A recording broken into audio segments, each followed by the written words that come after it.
Learn how to clearly separate your success logic from your error logic when handling asynchronous result. So in this example, we are going to be looking at how you can use the dot then and dot catch method in order to display whether a process or a request is successful or not. So let's move on and look at the code together. Here's my boilerplate from the example. So let's go through the process together as we make this as we make an example that teaches us the dot then method and dot catch method. So in my script section, I added some comments for steps that we need to follow. Add a function called my displayer, which is going to be responsible for displaying our results. Then a promise resolve, a promise results should follow that. Then the dot then and dot catch method will add it to the promise, and then we'll go ahead and display the result. So let's start. The first thing says add a function called my displayer. Function my displayer. So this function here that you can see is what is going to be responsible for displaying our results on the screen. Now, what we are looking at is basically how you can create a promise that is already in the fulfilled state.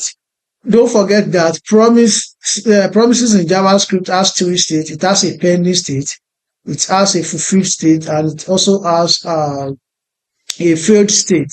So those are the three states that a promise has in JavaScript. And when you now want to create a promise that is already in the fulfilled state, that is a promise that will skip the pending state into a fulfilled state, that is when where the promise.resolve method comes handy, as you are going to see in this example.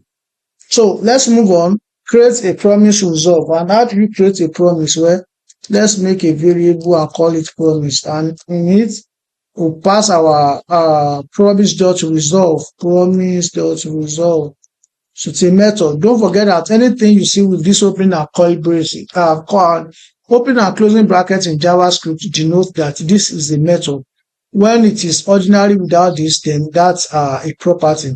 So we want to look at that method. So inside this method of promise.resolve, what do you want to put inside? Just a simple string, resolved, okay.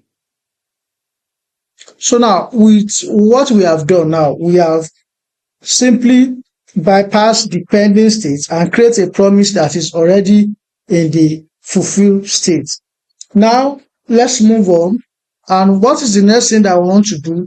We want to add the dot then and dot catch method. So how do you do that? Well, I'll call the variable name promise, which is holding the result of our result, dot then the first method, and inside it, so I'll pass in function with value as a parameter, and then I'll call my function, my displayer method function here.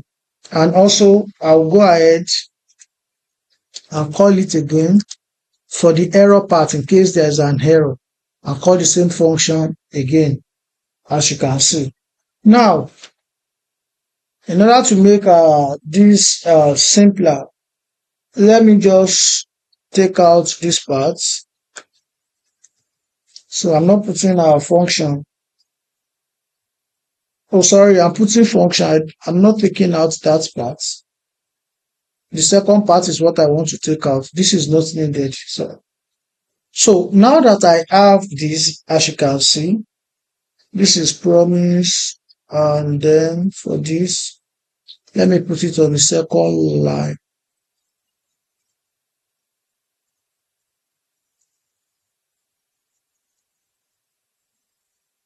So I can move this one as well, like this. So now that I have this, I want to chain another command, which is the catch. Don't forget, we're trying to look at the dot then and dot catch method. So I can add that one as well, dot catch. And inside the dot catch method, I'll pass in function value. And also I'm going to just call my displayer function. And you can see that immediately that I did that, already on my screen, you can see the text resolved okay. So because there's no error inside this .dead method, so the engine completely bypasses this catch. So it will not even check this because there's no error in what we have. And then it will bypass the .catch method and give me a result.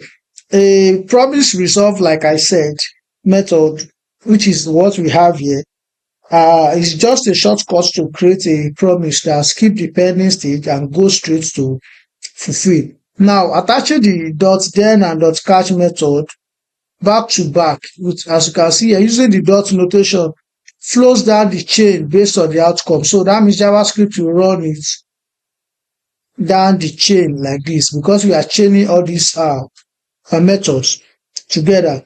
Now, this catch method here acts like a safety net at the bottom of our code, waiting to trap any errors that happen above it.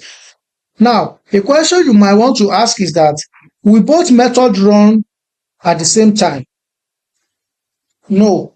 A promise can only end up in final states. It's either it succeeds or it fails. If it succeeds, then it will give us our results directly in a fulfilled state. And if it fails, the .catch method will run. So they are mutually exclusive. Both of them don't run at the same time. Just think of it like a digital package delivery. The .then method acts as the front door instructions. If the package arrives safely, open it and put it on the table. Then the .catch method will act as a customer support line. If the package is lost, stolen, or broken, call this number. So you only ever use one of those routes per delivery. So it's either your delivery is successful or it failed. Now, look at how easy this is to read compared to old callbacks, passing callbacks every now and then. We change the .then method and the .catch method right under the promise variable, which is what we have here. And because we had coded our promise.resolve, which is this part, we are forcing resources. You can see that what we have here, we had coded it, and that is the reason why our result is the exact thing that we have there, because here we are forcing resources. Now, if we try to change from resolve to reject, let's look at what is going to happen. Promise.reject. Now you can see it is still resolved okay.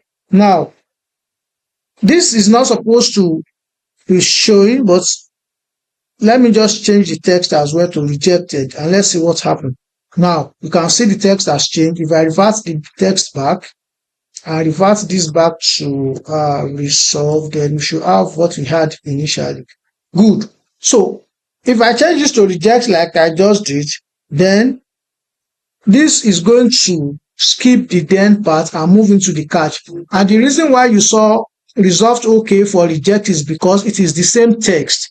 So even if it's run, because you don't have a separate display for them, you don't have separate string text for them, it will still display the same thing on the screen. So that is exactly what just happened when I changed from resolve to reject. So the code will automatically jump past the .then method, and then it will go inside the .catch method to trap the error. Now, if the promise gets rejected, what functions handle the results? I think by now you already know the answer. What handle the result is the .catch block that we have under the .then method here.